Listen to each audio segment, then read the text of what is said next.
Suzette, how was your reaction na napanood mo na ang episode 1? Actually, matagal ko na siya napanood dahil hini-edit namin, so pinapanood namin na yeah. And the reaction of the crowd, grabe. Yeah, kasi ako tagal ko naghintay, 2011, 2012. So parang, finally, iba palabas na siya, di ba? So happy, di ba?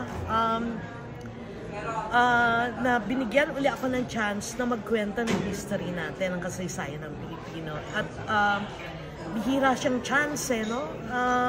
So niyakap ko siya, tinatanggap ko yung responsibility na yun, hoping na katulad ng mga nauna nating ginawang historical fiction ay may matutunan yung manonood, no? Lalo na yung mga kabataan. Mrs. Seth, anong reaction nyo na yung sa cooperation ng Netflix na una siyang ipapalabas? Ano po yung comment about it? First time atang mangyayari. Yes, it's because of sa GMA. Sana lang ang... Sa GMA. Oo, sana lang ang... although suki na sila, no? Nasa kanila rin yung legal vibes ko, Yes, MKay din. Hindi ko, MKay. Sana lang ang mga tao wag lang manood sa Netflix.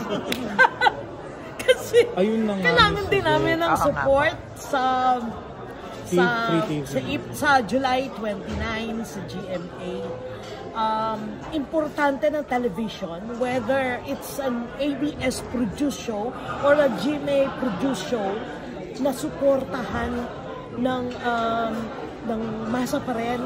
Kasi isa itong industriya na medyo delikado, no? Ang daming nangyari sa kanyang paghamon sa loob ng ng mga sunod-sunod na taon. Dapat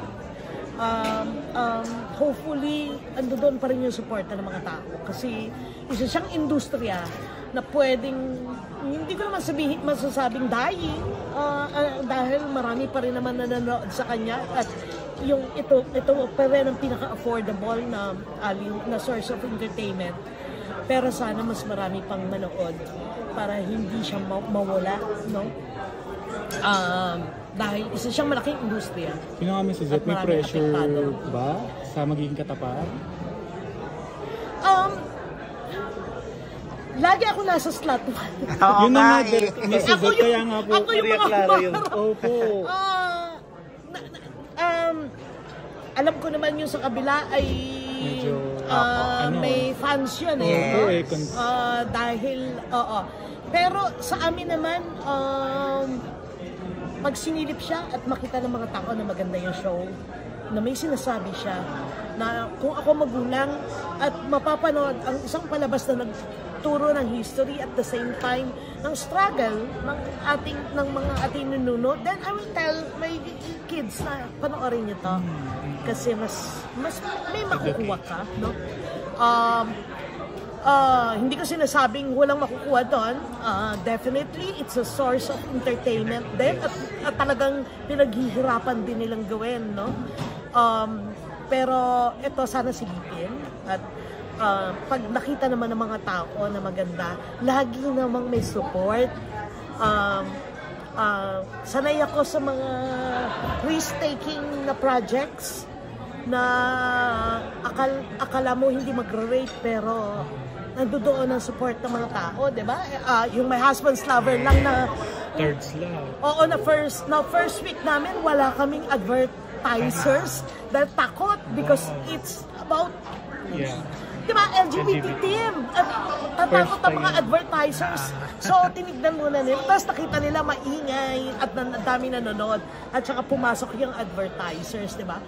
So, it's another challenge for us. Pero pinaghandaan to ng lahat. Magagaling ang mga artista, magaling ang director, magaling ang production, at ginawa siya ng ang corny, pero ginawa siya na may love at merong pananagutan sa audience. So sana panoorin. Kitang-kita naman po nung napanood namin. Sa tingin niyo, Miss Suzette, paghahandaan din ba ng kabila? Siyempre. Siyempre, kung magdadasal sila, magdadasal din naman kami. Siyempre, yung God, siyempre, may hirapan siya. Sino kaya makikita ko dito? Okay, pwede rin sabihin ng God, ba't niyo ako sinasama dyan sa awayan niyo? Last question, Mrs.